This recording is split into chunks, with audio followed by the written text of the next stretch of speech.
नमस्कार बच्चों। तो आज फिर से हम लोग अपनी स्टार्ट करने जा रहे हैं क्लास।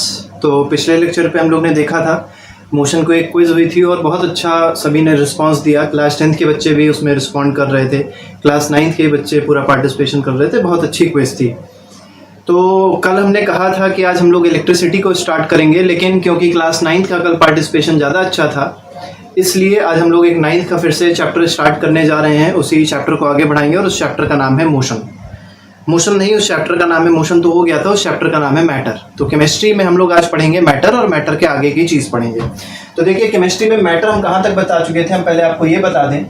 तो मैटर हम जो बता चुके थे, तो मैटर में हमने आपको सॉलिड लिक्विड गैस स्टेट बताई थी, गैसेस स्टेट बताई थी, प्लाज्मा बताया था, बोस आइंस्टाइन कंडेंसेट बताया था। ये 5 स्टेट्स ऑफ मैटर बताई थी, जिसमें से 3 को बहुत ज़्यादा डिफाइन किया था, सॉलिड लिक्विड और गैस को। सभी की प्रॉपर्टीज़ बताई थी, अलग अलग प्रॉपर्टीज़ होती है, किसी की बॉइलिंग, किसी की डेंसिटी ज़्यादा होती है, किसी की डेंसिटी कम होती है। तो किसी में ज़्यादा इंटरमॉलिक्यूलर फोर्स होता है, किसी में कम इंटरमॉलिक्यूलर फोर्स होता है, रिजिडिटी, कंप्रेसिबिलिटी, ये सब चीज़ें हमने बात करी थी। उसके बाद हमने आपको एक बहुत इंपॉर्टेंट बात बताई थी कि कन्वर्जन कैसे होता है। Conversion of one form to another form, मतलब हमको अगर एक स्टेट से दूसरे स्टेट को चेंज करना है, जैसे मान लीजिए सॉलिड है हमारे पास, सॉलिड से हमको लिक्विड बनाना है तो कैसे बनाएंगे, अगर लिक्विड है, लिक्विड से गैस बनाना है तो कैसे बनाएंगे, या मान लीजिए सॉलिड से डायरेक्टली गैस बन रही है तो प्रोसेस क्या होगा और कैसे होगा। तो उसके हिसाब से आज बात करेंगे, उसी चीज़ की आज चर्चा करेंगे हम लोग। उसको कहते हैं कन्वर्जन या इंटर कन्वर्जन ऑफ स्टेट्स। मतलब सॉलिड लिक्विड में कन्वर्ट होगा, लिक्विड गैस में कन्वर्ट होगा, या गैस सॉलिड में कन्वर्ट हो जाएगी। देखिए क्या होता है। तो पहले बता देता हूँ, मैं आपको एक छोटा सा फिगर बनाता हूँ। एक सॉलिड है यहाँ पे, इधर लिक्विड होता है और इधर मान लीजिए यहाँ पे क्या है, गैस है। जब प्रोसेस सॉलिड से लिक्विड कन्वर्जन का होगा, means the substance is solid and it is being converted into liquid state, तो उस प्रोसेस को क्या कहेंगे ये जानना बहुत जरूरी है। इस प्रोसेस को कहते हैं मेल्टिंग। क्या कहते हैं इसको कहते हैं मेल्टिंग, या इसको कह सकते हैं फ्यूजन। तो 2 इसके नाम होते हैं, इसको कह सकते हैं मेल्टिंग और इसको कह सकते हैं फ्यूजन। आप लोग ने बर्फ देखी होगी, आइस जिसको कहते हैं। तो आइस जब वाटर में कन्वर्ट होती है तो उस प्रोसेस को क्या कहते हैं, मेल्टिंग ऑफ आइस ही तो कहते हैं, ठीक है। और अगर आपसे पूछा जाए मेल्टिंग ऑफ आइस कैसा प्रोसेस है, फिजिकल प्रोसेस है कि केमिकल प्रोसेस है, तो यहाँ पे बात आती है 2 तरीके के प्रोसेस की भी, वो भी थोड़ा सा आपको बता देते हैं। एक होता है फिजिकल प्रोसेस और एक होता है केमिकल प्रोसेस, ठीक है। ये 2 तरीके के प्रोसेस होते हैं, फिजिकल प्रोसेस और केमिकल प्रोसेस। देखिए, कोई अगर ऐसा प्रोसेस है जिसमें सिर्फ फिजिकल चीज़ें चेंज हो रही हैं, फिजिकल चीज़ें मतलब जिसमें स्टेट चेंज हो रही हो, जिसमें उसका शेप चेंज हो रहा हो, तो ऐसे प्रोसेसेस को क्या कहते हैं, फिजिकल प्रोसेस कहते हैं। जैसे यहाँ पे जब आप देखेंगे सॉलिड से लिक्विड कन्वर्जन हो रहा है, जैसे मान लीजिए आइस है, कन्वर्जन ऑफ, या इसमें एग्जाम्पल अगर देखा जाए तो इसमें एग्जाम्पल हो जाएगा मेल्टिंग ऑफ आइस या बॉइलिंग ऑफ वाटर। अब देखिए, मेल्टिंग ऑफ आइस में क्या है कि अभी हमारे पास आइस थी और वो मेल्ट होकर किस में कन्वर्ट हो गई, वाटर में। अब कोई ऐसा प्रोसेस जिसमें जो चीज़ बनी, जो प्रोडक्ट बना, उसको फिर से रिएक्टेंट के फॉर्म में ला सकते हैं, तो ऐसे प्रोसेस को कहा जाता है फिजिकल प्रोसेस। मतलब जिसमें सिर्फ फिजिकल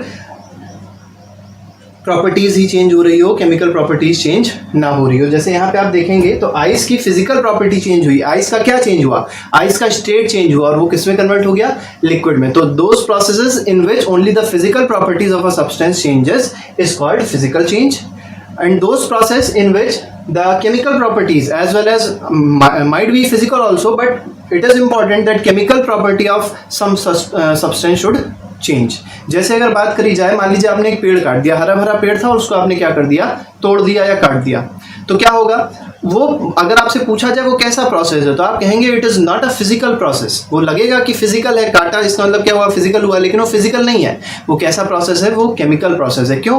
क्योंकि पहले उसमें कोई ना कोई रिएक्शंस हो रही थी, फोटोसिंथेसिस हो रही थी, रिएक्शंस हो रही थी, जिसकी वजह से उसकी पत्तियां हरी थी। जब आपने उसको काट दिया तो क्या अब कोई रिएक्शंस ऊपर हो पाएंगे, क्या फोटोसिंथेसिस हो पाएगी, नहीं हो पाएगी। इसका मतलब आपने क्या कर दिया, चेंजेस कर दिए। कैसे चेंजेस कर दिए, केमिकल चेंज आपने कर दिया। एक कुछ और एग्जांपल देते हैं, जैसे डाइजेशन ऑफ फूड। आपने खाना खाया, खाना जब आप खाते हैं तो खाना कहाँ जाता है? पेट में जाता है, पेट से स्मॉल इंटेस्टाइन में जाता है, स्मॉल इंटेस्टाइन से लार्ज इंटेस्टाइन जाता है और फिर वो निकल जाता है बाहर वेस्ट के फॉर्म में। तो जो डाइजेशन होता है खाने का, जो खाने का डाइजेशन है, अगर आपसे पूछा जाए डाइजेशन ऑफ फूड कैसा प्रोसेस है, तो वो फिजिकल प्रोसेस नहीं है, वो केमिकल प्रोसेस है। क्योंकि आपने जो खाना खाया वो अंदर जाके पेट में जाके क्या हो रहा है? पच रहा है, डाइजेस्ट हो रहा है, और डाइजेस्ट होने के बाद क्या उसको फिर से फूड में कन्वर्ट कर सकते हैं? नहीं कर सकते। तो वो कैसा प्रोसेस हुआ? वो हुआ केमिकल प्रोसेस। तो ये केमिकल चेंज होता है और दूसरा क्या होता है? Physical change. लेकिन मान लीजिए आपसे आता है कटिंग ऑफ वुड या टीयरिंग ऑफ पेपर, ये कैसा प्रोसेस होगा? तो ये फिजिकल प्रोसेस होगा, क्योंकि इसमें कोई केमिकल रिएक्शंस इन्वॉल्व नहीं हो रही है। तो बात करते हैं हम लोग चेंज की। तो फिजिकल और केमिकल आपको दो चेंज हमने बताए। तो यहाँ पे अब आप लोग को देखना है कि सबसे पहला जो हम लोग चेंज देखने जा रहे हैं वो पहला चेंज क्या है? सॉलिड से लिक्विड में। जब भी याद रखिएगा कि जब भी कोई भी स्टेट चेंज होती है, याद रखिए कि जब भी क्या होगी? स्टेट चेंज होगी। तो स्टेट चेंज कब होती है? At constant temperature. टेम्परेचर क्या रहना चाहिए? कांस्टेंट रहना चाहिए। कांस्टेंट क्या रहना चाहिए? टेम्परेचर कांस्टेंट रहेगा तभी स्टेट चेंज होती है। जैसे मान लीजिए आपके पास, मान लीजिए एक आइस है, यहाँ पे सॉलिड का एग्जांपल लेते हैं। मान लेते हैं हमारे पास ये आइस है, बर्फ का टुकड़ा है, ठीक। अब आपको पता है कि ये कितने डिग्री पे मेल्ट होगी। अगर आपसे पूछा जाए ये मेल्ट कितने डिग्री पे स्टार्ट होगी, तो आइस 0 डिग्री सी पे फ्रीज हो जाता है, मतलब 0 डिग्री सेल्सियस पे फ्रीज हो जाता है। तो अगर बोला जाए मेल्ट कितने पे होगा, तो अगर इसको बाहर एटमॉस्फेरिक टेम्परेचर पे रख दें तो ये क्या हो जाएगा? मेल्ट हो जाएगा। लेकिन अगर आपसे पूछा जाए क्या ये 25 डिग्री सी पे इसका स्टेट, इस आइस का स्टेट 25 डिग्री सेल्सियस पे क्या होगा? ये किस में कन्वर्ट हो जाएगी? तो ये कन्वर्ट हो जाएगी किस में? वाटर में। 25 डिग्री सेल्सियस में किस में कन्वर्ट हो जाएगी? वाटर पे। लेकिन अगर पूछा जाए यही आइस 0 डिग्री सेल्सियस पे है, यही आइस किस पे है? 0 डिग्री सेल्सियस पे है, तो 0 डिग्री इसका क्या होता है? फ्रीजिंग पॉइंट होता है। 0 डिग्री पे क्या रहेगी? आइस रहेगी। लेकिन अगर अबव 0 डिग्री सेल्सियस है, मान लीजिए 1 डिग्री सेल्सियस है, 2 डिग्री सेल्सियस है, तो उसमें ये किस में कन्वर्ट होने लग जाएगी? वो कन्वर्ट होने लग जाएगी किसमें? वाटर में, ठीक है। तो अगर अब मेल्टिंग पॉइंट अगर आते हैं तो मेल्टिंग पॉइंट हर एक चीज़ का अलग अलग होता है। जिस टेम्परेचर पे एक सॉलिड लिक्विड में कन्वर्ट हो जाए, that fix temperature at atmospheric pressure, that fix temperature is called melting point. जैसे अगर मान लीजिए हमारे पास, आइस को छोड़ते हैं, आइस के बाद अगर एक बहुत अच्छा एग्जाम्पल लेते हैं, मान लीजिए हमारे पास आयरन है, ठीक। आयरन है, आयरन मतलब लोहा है मान लीजिए हमारे पास, तो ये आयरन का एक पीस है, ठीक। अब इसको हमने यहाँ से हीट करना स्टार्ट किया। मान लीजिए इसको हीट प्रोवाइड कर रहे हैं और इसका जो टेम्परेचर हुआ वो 600 डिग्री सेल्सियस हो गया। कितना हो गया? 600 डिग्री सेल्सियस। लेकिन अभी ये पिघल नहीं रहा है, अभी ये मेल्ट नहीं हो रहा है। हमने और टेम्परेचर बढ़ाया और बढ़ाया और बढ़ाया और धीरे धीरे जाके ये मान लेते हैं कुछ 1400 डिग्री सेल्सियस इसका टेम्परेचर हो गया। कितना हो गया? इस बॉडी का, इस आयरन पीस का टेम्परेचर हो गया 1400 डिग्री सेल्सियस। मान लेते हैं इसका, अगर इस आयरन का मेल्टिंग पॉइंट 1500 डिग्री सेल्सियस है। कितना है? 1500 डिग्री सेल्सियस इसका मेल्टिंग पॉइंट है। मतलब जब ये आयरन पीस इतने टेम्परेचर पे पहुंचेगा तो ये क्या होने लग जाएगा? ये पिघलने लग जाएगा, मतलब ये पिघल जाएगा, ठीक। अब 1400 डिग्री सेल्सियस पे पूछा जाएगा आपसे कि इसका स्टेट क्या रहेगा, तो इसका स्टेट रहेगा सॉलिड। लेकिन अगर आपसे पूछा था 1500 डिग्री सेल्सियस पे इसका स्टेट क्या रहेगा, तो इसका स्टेट क्या हो जाएगा? स्टेट हो जाएगा इसका लिक्विड। वैसे ही यहाँ पे भी होता है। तो सॉलिड से लिक्विड में जो कन्वर्जन होगा, that process would be called melting, या उसको हम लोग बोल सकते हैं फ्यूजन। तो आपने ये देखा कि ये किस टेम्परेचर पे होती है, ये जो पूरा प्रोसेस होता है ये एक फिक्स्ड टेम्परेचर पे होता है। जैसे इस केस में फिक्स टेम्परेचर क्या था? 1500 डिग्री सी था। तो हमेशा एक किस पे होता है? ये एक फिक्स टेम्परेचर पे होता है, और फिक्स टेम्परेचर को क्या बोलते हैं? मेल्टिंग पॉइंट बोलते हैं। That fixed temperature, that fixed temperature at which melting take place, it is called melting point. उसको क्या बोलते हैं? मेल्टिंग पॉइंट बोलते हैं। लेकिन याद रखिएगा, मेल्टिंग पॉइंट जब भी आप डिफाइन करेंगे तो आपको एट एटमॉस्फेरिक प्रेशर लिखना बहुत जरूरी है। जैसे मैं एक बार फिर से इसकी पूरी डेफिनेशन बोल देता हूं। The temperature at which solid converts into liquid state eight atmospheric pressure is called melting point. I hope आप लोग ये बात अब समझ गए होंगे कि सॉलिड किस में कन्वर्ट हुआ? लिक्विड में कन्वर्ट हुआ। किस एटमॉस्फेयर, किस प्रेशर पे? एटमॉस्फेरिक प्रेशर पे।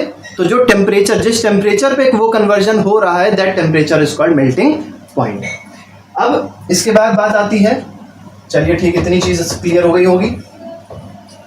तो अगली बात आती है, आज वैसे आप लोगों ने शायद बहुत ज़्यादा पढ़ाई करी हो,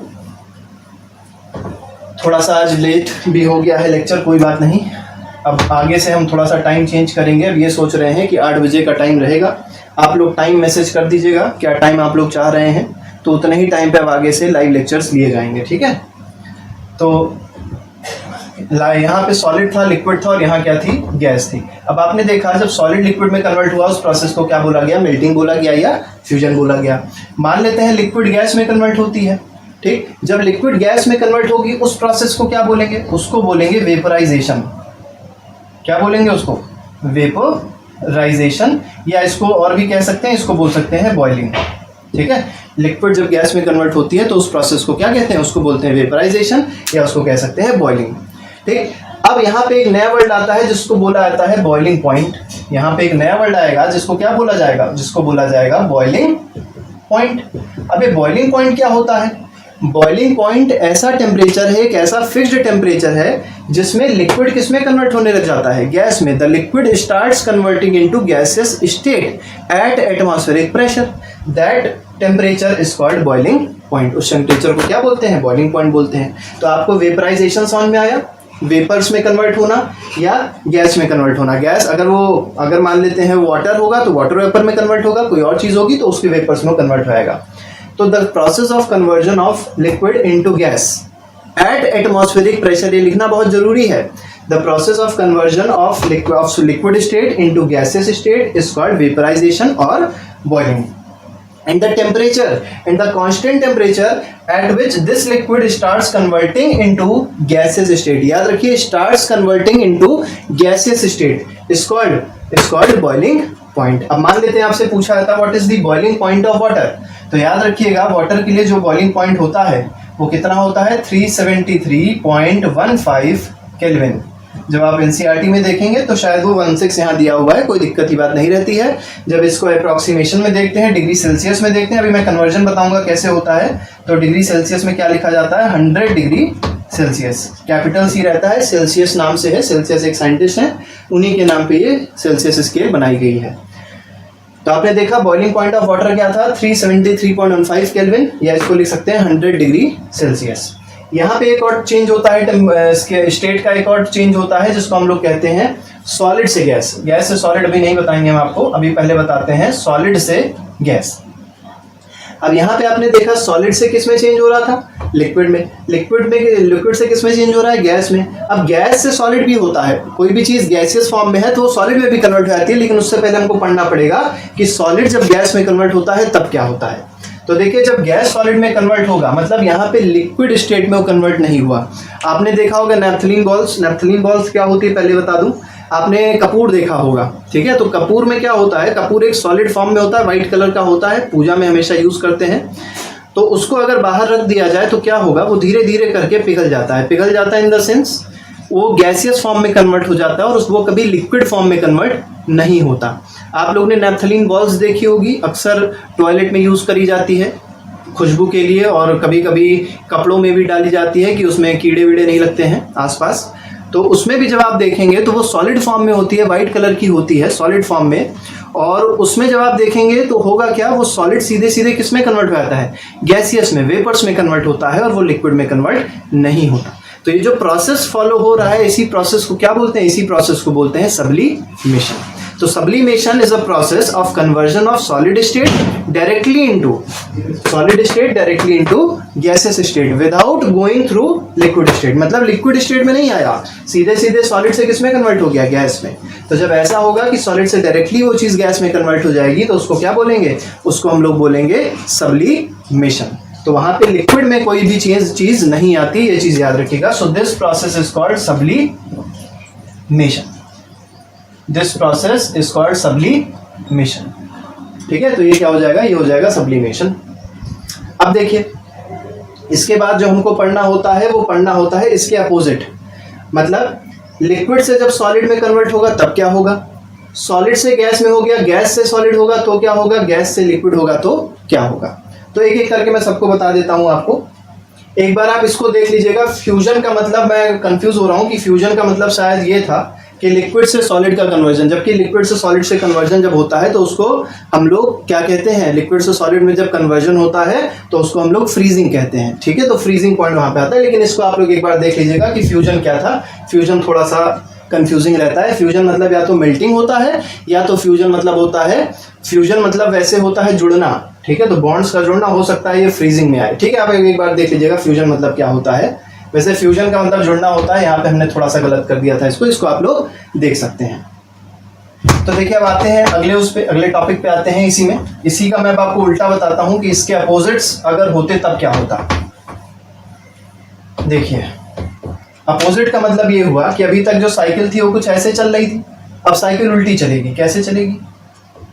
मान लेते हैं कोई भी चीज लिक्विड से सॉलिड में कन्वर्ट हो रही है, तो जब चीज लिक्विड से सॉलिड में कन्वर्ट होगी, जैसे मान लीजिए आपके पास पानी था, पानी को आपने फ्रीजर में डाला तो पानी किस में कन्वर्ट हो जाएगा? पानी कन्वर्ट हो जाएगा आइस में। Water will convert into ice. तो इस प्रोसेस को क्या बोलते हैं? इस प्रोसेस को बोलते हैं सॉलिडिफिकेशन।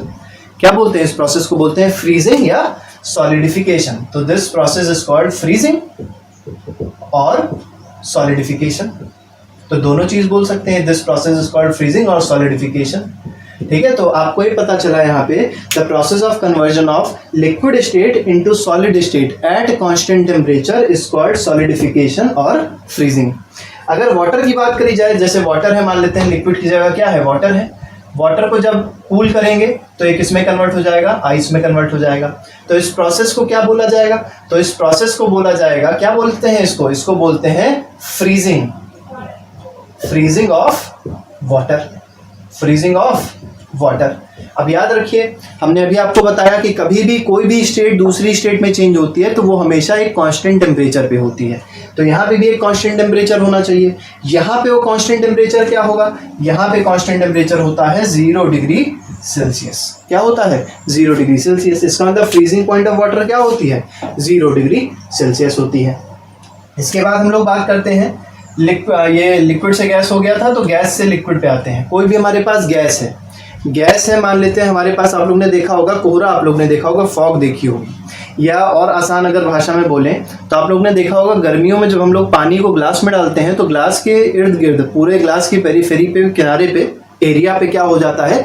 कुछ लिक्विड आ जाता है, पानी की कुछ बूंद आ जाती है। तो वो क्यों आ रही है वो जानना बहुत ज्यादा जरूरी है।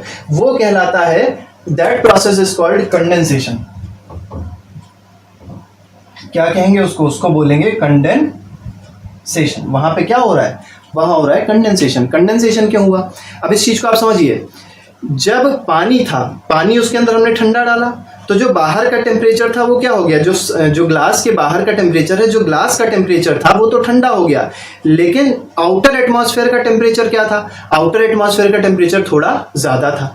और हीट किधर से किधर फ्लो करती है? आउट से इन, मतलब बाहर, जो बाहर हीट ज्यादा है उधर से हीट अंदर आने की कोशिश करेगी और बाहर क्या क्रिएट कर देगी? बाहर बुलबुले क्रिएट कर देगी। बाहर क्या क्रिएट कर देगी? बाहर लिक्विड के ड्रॉपलेट्स क्रिएट कर देती है। तो उस प्रोसेस को क्या बुलाता है? उस प्रोसेस को बोलते हैं कंडेंसेशन। तो कंडेंसेशन समझ में आ चुका होगा। कंडेंसेशन आपको फिलहाल ये समझना है, the process of conversion of gaseous state into liquid state at constant temperature is called, या इसमें कांस्टेंट टेम्परेचर नहीं लिखेंगे तो कोई दिक्कत नहीं है, that process is called condensation. ज्यादातर प्रोसेस में आपको सिर्फ 2 प्रोसेस में मेन ये लिखना होता है एटमॉस्फेरिक प्रेशर, एक बॉइलिंग के टर्म्स में लिखना होगा, एक फ्रीजिंग पॉइंट के टर्म्स में लिखना होगा। बाकी में अगर आप जैसे सब्लिमेशन है तो सब्लिमेशन किसी भी टेम्परेचर पे हो सकता है, वहां पे कांस्टेंट टेम्परेचर की जरूरत नहीं होती है।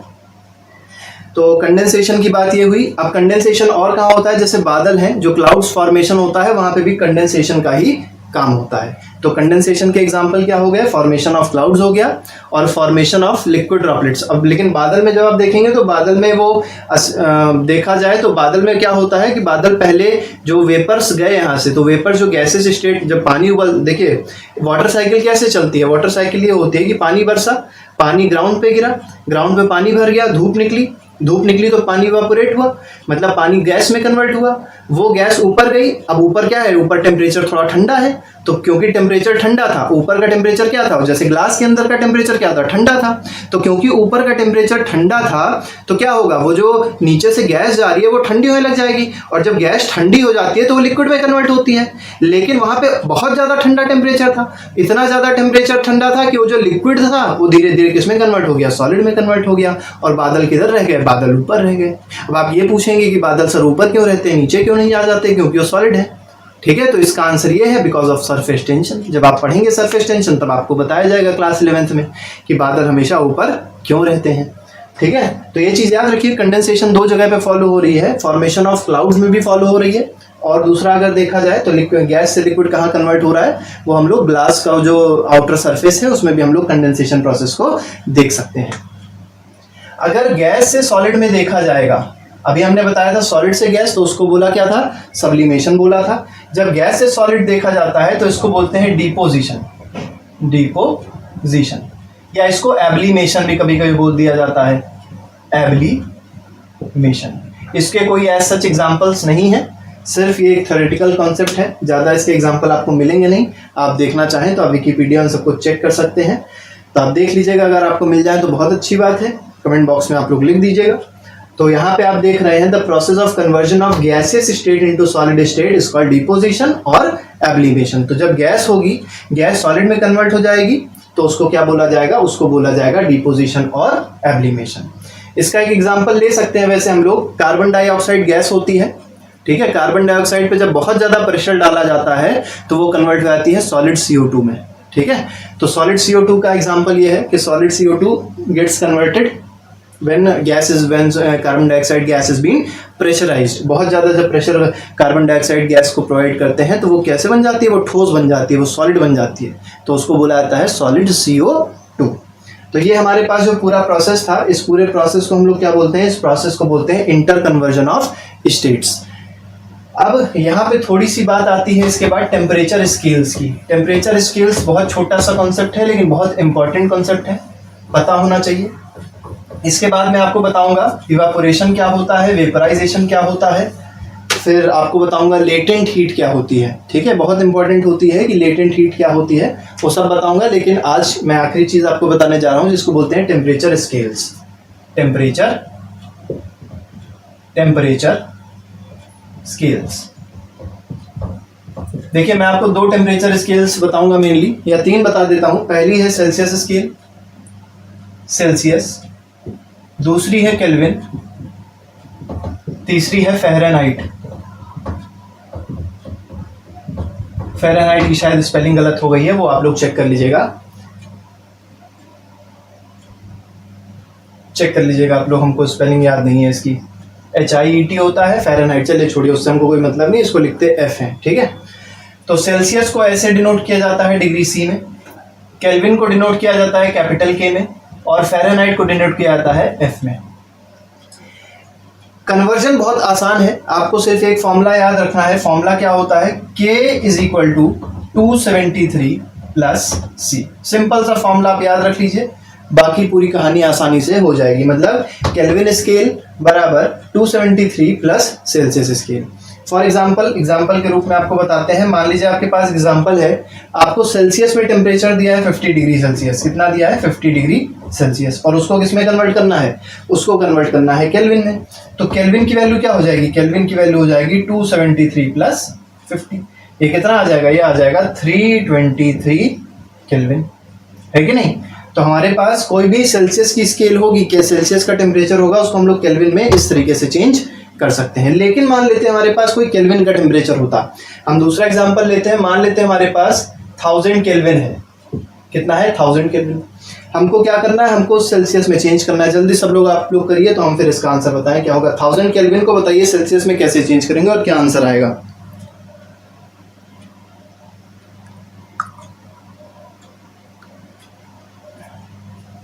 चलिए ठीक, हम बताते हैं। देखिए क्या करना होता है, K = 273 + C लिखना है। K कितना दिया हुआ है, 1000, तो यहाँ पे कर दीजिए 1000 = 273 + C। इसको उधर भेजेंगे, ये कितना हो जाएगा, ये हो जाएगा 1000 -273 इज इक्वल टू क्या हो जाएगा, इज इक्वल टू हो जाएगा सी। अब तो आप लोग शायद निकाल लिए होंगे इसका आंसर क्या होगा। तो इसका आंसर हो जाएगा 1000 - 273, तो ये आ जाएगा 727 क्या डिग्री सेल्सियस। मतलब 1000 केल्विन में कितने सेल्सियस होते हैं, 727 डिग्री सेल्सियस होते हैं। देखिए दिक्कत तब होती है जब बच्चों को निगेटिव में क्वेश्चंस दिए होते हैं, जैसे कोई टेम्परेचर निगेटिव में दिया, जैसे -5 दिया हुआ है, -10 दिया हुआ है। मैं कुछ क्वेश्चंस देता हूं, आप लोग चेंज करिएगा। फ़ारेनहाइट बाद में बताएंगे, वो थोड़ी सी बड़ी स्केल है, उसमें एक और फॉर्मूला आता है, बताते हैं भी आपको थोड़ी देर बाद। उससे पहले आप कुछ क्वेश्चन सॉल्व करिए इसके। तो क्वेश्चंस देता हूं मैं, आप सॉल्व करके बताइएगा इसके आंसर्स क्या आ रहे हैं आपके। तो पहला क्वेश्चन है -5 डिग्री सेल्सियस किसको कन्वर्ट किसमें करना है, केल्विन में। दूसरा है -273 डिग्री सेल्सियस किसमें कन्वर्ट करना है, केल्विन में। तीसरा है 270 केल्विन, इसको किसमें कन्वर्ट करना है, डिग्री सेल्सियस में। चौथा है 0 डिग्री सेल्सियस, इसको कन्वर्ट करना है, या 0 डिग्री केल्विन मान लेते हैं, 0 केल्विन है, इसको कन्वर्ट करना है डिग्री सेल्सियस में। तो जल्दी करिए इसको कन्वर्ट, तो फिर हम लोग इसका आंसर बताएं कि करके कैसे होगा। जल्दी करिए। चलिए पहले का आंसर आ गया होगा, देखिए देखते हैं जिसका आ चुका है उसका सही आया है या गलत आया है। ठीक है, तो -5 डिग्री सेल्सियस है, उसको केल्विन में चेंज करना है हमको। के का फॉर्मूला पता है, के का फॉर्मूला होता है 273 प्लस सी। हमारे पास के का फॉर्मूला है 273 प्लस सी। हमको सी कितना दिया है, -5 दिया है, तो सी की जगह क्या रख देना है, -5 रख देना है। तो ये बन जाएगा k इज इक्वल टू 273 - 5, क्या आ जाएगा 268 केल्विन। ये हमारा पहले का क्या आ गया, पहले का हमारा आंसर आ गया। तो केल्विन में कितना आ गया, केल्विन में आ गया 268 केल्विन। दूसरा जवाब देखेंगे तो आई होप इतना आ रहा होगा सबका आंसर। ठीक है, तो अभी फ़ारेनहाइट की बात करते हैं, आप चिंता मत करिएगा, मैं बताऊंगा फ़ारेनहाइट बता के आज की क्लास एंड करूंगा। ठीक है, तो चिंता करने की कोई बात नहीं है, और पूरी क्लास जैसे चल रही है वैसे ही चलती रहेगी, क्योंकि हमको रिस्पांस बहुत अच्छा मिल रहा है, बहुत अच्छे अच्छे कमेंट्स भी आते हैं। बच्चे पढ़ना चाह रहे हैं तो हम पढ़ाना चाह रहे हैं। बच्चे जिस दिन मना कर देंगे कि सर क्लास मत लीजिए, जिस दिन मुझे ऐसा लगेगा कि कोई बच्चा मेरी क्लास नहीं देख रहा, जब तक एक बच्चा क्लास देखेगा तब तक मैं क्लास ऐसे ही लेता रहूंगा। ठीक है, तो आप लोग हमारे साथ बने रहिए, हम भी आपके साथ बने रहेंगे, और पढ़ाई का सब लोग मजा लेते रहिए। तो देखिए दूसरा हमारे पास क्वेश्चन है -273 डिग्री सेल्सियस, और उसको किसमें कन्वर्ट करना है, केल्विन में कन्वर्ट करना है। ये भी बहुत आसान है, देखिए फिर से फॉर्मूला रख दीजिए, k is equal to 273 plus C. हमको क्या दिया हुआ है, c दिया हुआ है कितना, -273, तो हम यहाँ रख देते हैं -273, तो क्या बन जाएगा 273, c की जगह रख देते हैं -273, कट गया, क्या आंसर आ गया 0।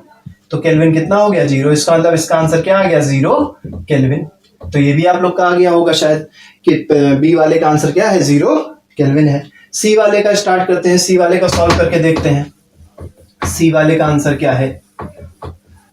तो सी वाले का 270 केल्विन दिया है, उसको सेल्सियस में चेंज करना है, तो हमको पता है k is equal to 273 plus C होता है। लेकिन इस क्वेश्चन में आपको देखना ये है कि दिया क्या है, दिया है केल्विन। कितना केल्विन दिया है, 270, तो यहाँ क्या रखेंगे, यहाँ रखेंगे 270 इज इक्वल टू 273 प्लस सी। इसको भेज दीजिए इस तरफ की ओर, जब आप इस तरफ भेजेंगे तो ये बन जाएगा 270 - 273 इज इक्वल टू सेल्सियस। जब इसको सॉल्व करेंगे तो क्या आ जाएगा, डिग्री सेल्सियस की वैल्यू आ जाएगी -3। तो आंसर क्या आ गया, इसका आंसर आ गया -3 डिग्री सेल्सियस। कहीं कहीं अगर गलती हो जाती है हमसे, कैलकुलेशन मिस्टेक हो जाए या कोई भी ऐसी छोटी मोटी गलतियां हो जाए, तो आप कमेंट बॉक्स में लिख दिया करिए, मैं अगले लेक्चर में उसको सही कर दूंगा।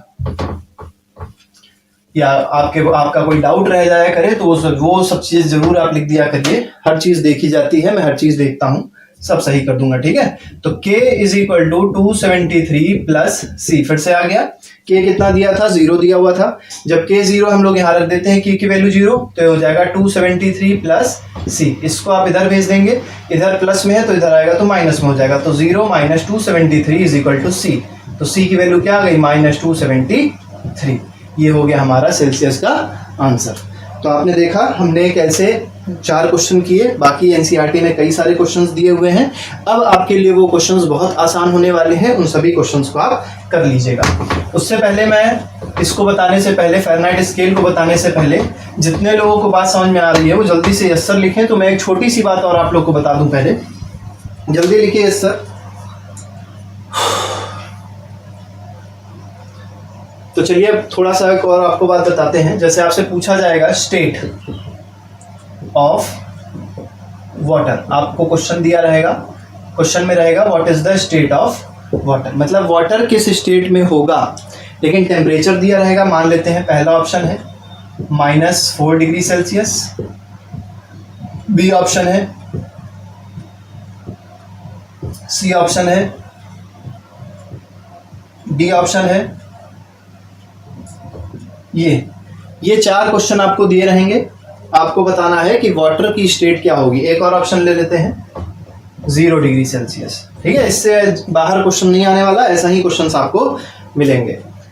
तो चलिए पहले का आंसर बताइए जल्दी से कि -4 डिग्री सेल्सियस पे वाटर क्या रहता है, कैसे स्टेट में रहता है, सॉलिड रहता है, लिक्विड रहता है, गैस रहता है, कि बोस-आइंस्टाइन कंडेंसेट बन जाता है या प्लाज्मा बन जाता है, क्या हो जाता है वाटर। तो वाटर -4 डिग्री सेल्सियस पे क्या हो जाएगा सॉलिडिफाई। तो कैसा स्टेट हो जाएगा इसका हो जाएगा सॉलिड स्टेट, क्योंकि हमने बताया था जो वाटर होता है, वाटर का फ्रीजिंग पॉइंट कितना होता है 0 डिग्री सेल्सियस, मतलब जैसे ही पानी का टेम्परेचर 0 डिग्री होता है वो क्या होता है, वो जम जाता है, मीन्स इट फ्रीजेस, तो वो सॉलिडिफाई हो जाएगा। तो -4 क्योंकि उससे और कम टेम्परेचर है।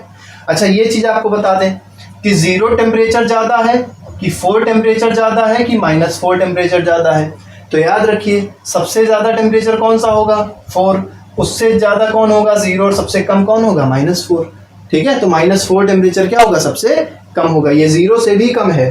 तो -4 टेम्परेचर क्योंकि 0 से भी कम है इसलिए सॉलिडिफाई हो जाएगा वाटर। तो वाटर कैसा बन जाएगा, आइस में कन्वर्ट हो जाएगा, सॉलिड स्टेट में होगा।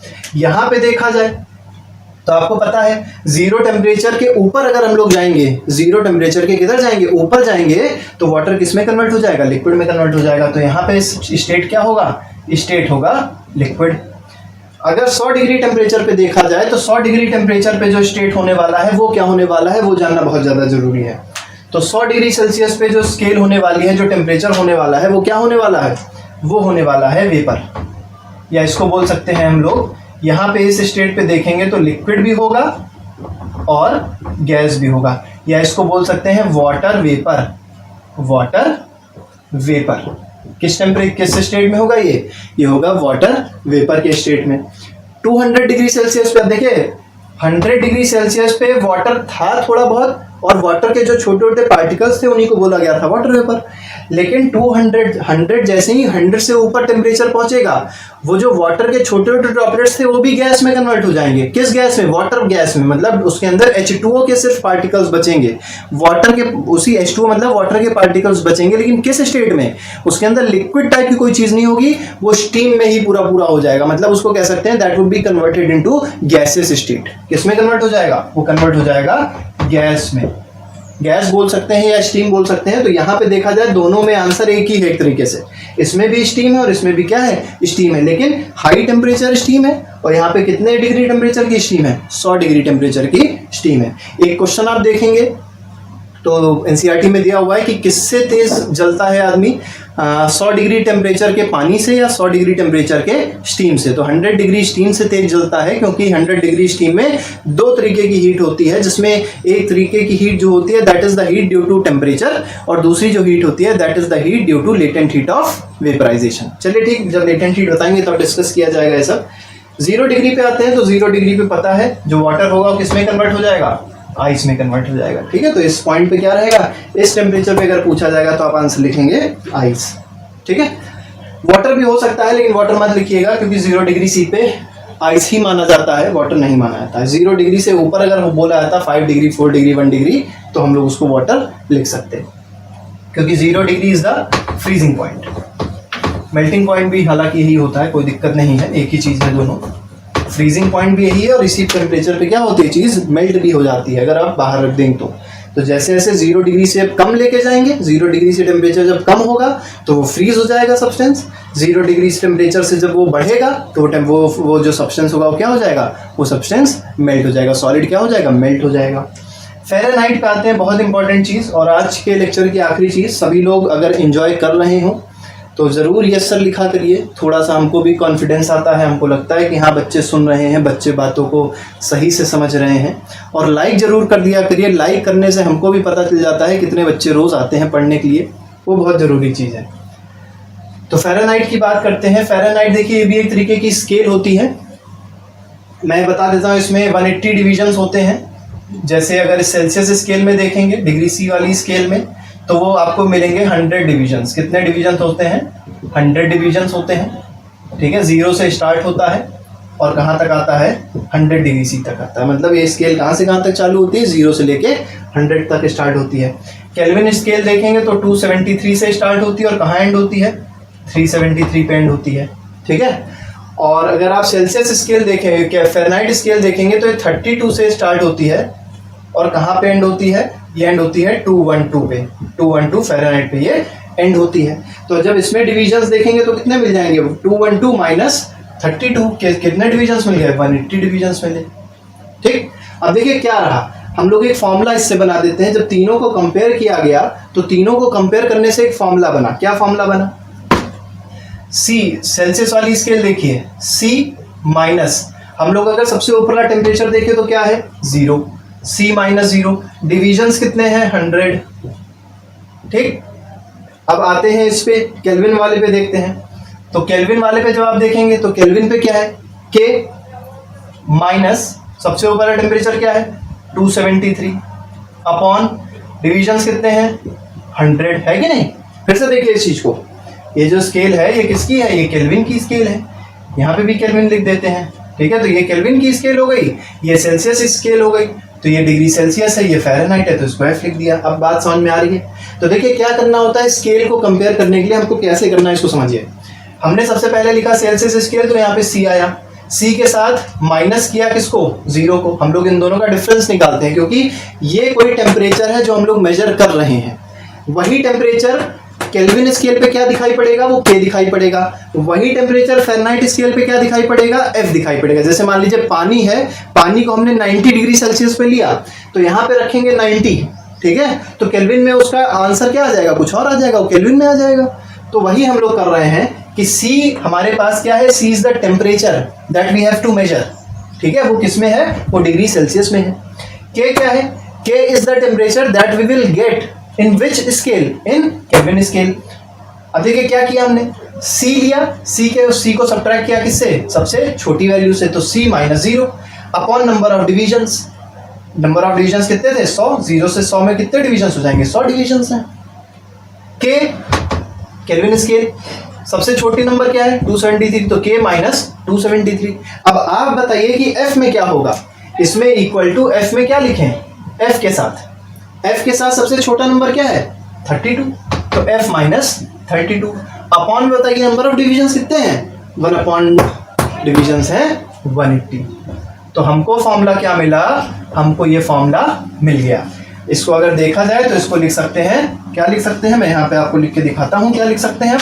इसको लिख सकते हैं, कोई 0 की कोई वैल्यू नहीं है, तो c upon 100 is equal to K minus 273 upon 100 is equal to F minus 32 upon 180, ठीक है। तो ये हमारा क्या हो जाएगा, आंसर हो जाएगा।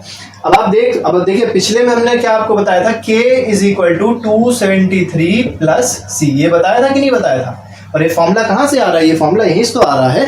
अगर इन दोनों को देखा जाए, पहले सिर्फ इन दोनों को देखिए, जब इन दोनों को देखेंगे तो क्या होगा, ये 0 कट जाएगा। अब ये मत सोचेगा कि हम उसको उससे इक्वेट कर रहे हैं, हम इन दोनों को पहले इक्वेट कर रहे हैं। जब इन दोनों का इक्वेट किया तो 100 कट गया, तो c की वैल्यू क्या आ गई, k माइनस 273, तो 273 को उधर भेजा तो k की वैल्यू क्या आ गई, 273 प्लस c।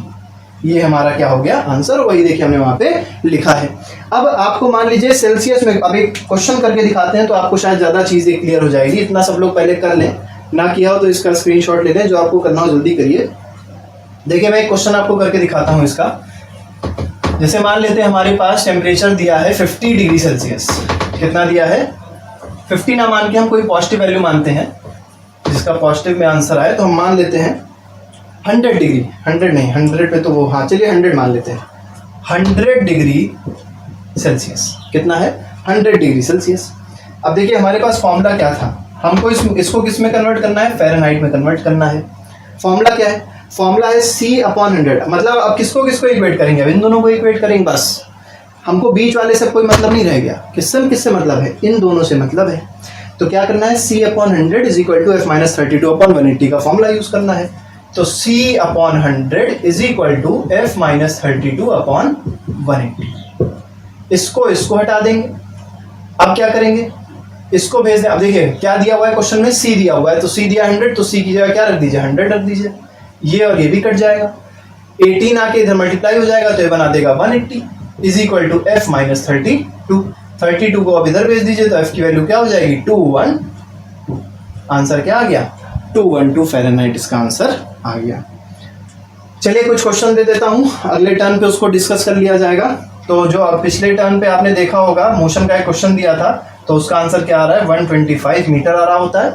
हम लोग करते कैसे हैं उसको? उसका एरिया निकालेंगे, तो half sum of parallel sides into height से एरिया निकल आएगा, sum of parallel sides into height से उसका एरिया निकाल आएगा। आप देख लीजिएगा एक बार फिर से करके। पैरेलल साइड्स क्या होगी? नीचे जो था 20 था, ऊपर जो इतनी डिस्टेंस थी वो 5 दिखाई पड़ रही थी, और जो हाइट थी वो भी आप देख लेगा शायद 20 थी या 10 थी। तो half into sum of parallel sides into height का जब फॉर्मूला लगाते हैं तो आसानी से हमको एरिया मिल जाता है, और वो जो एरिया ही है that is the displacement covered by the body. यहाँ पे जो आप देखेंगे तो मैं आपको कुछ क्वेश्चन दे देता हूँ, कमेंट बॉक्स में आप इसका जरूर आंसर लिखिएगा, फिर अगले टर्न पे हम लोग इसको डिस्कस कर लेंगे और कुछ और क्वेश्चंस इसके हम इंपॉर्टेंट आपको बताएंगे, और अगले टर्न पे हम इस चैप्टर को ख़त्म करने की कोशिश करेंगे इवापोरेशन, वेपराइजेशन और कुछ छोटी छोटी बातों के साथ। तो देखिए कुछ क्वेश्चन दे रहे हैं। पहला, 40 डिग्री सेल्सियस को किस में कन्वर्ट करना है? फ़ारेनहाइट में। दूसरा, 80 फ़ारेनहाइट को कन्वर्ट करना है केल्विन में। सी, 100 फ़ारेनहाइट को कन्वर्ट करना है सेल्सियस में। और डी, 30 केल्विन को कन्वर्ट करना है फ़ारेनहाइट में। अगर आपने 4 क्वेश्चन सही से कर लिए तो आपको कभी भी कोई भी स्केल में प्रॉब्लम नहीं होने वाली है, ठीक है। एक और क्वेश्चन चाहे बच्चे बता सकते हैं कि eight which temperature does Celsius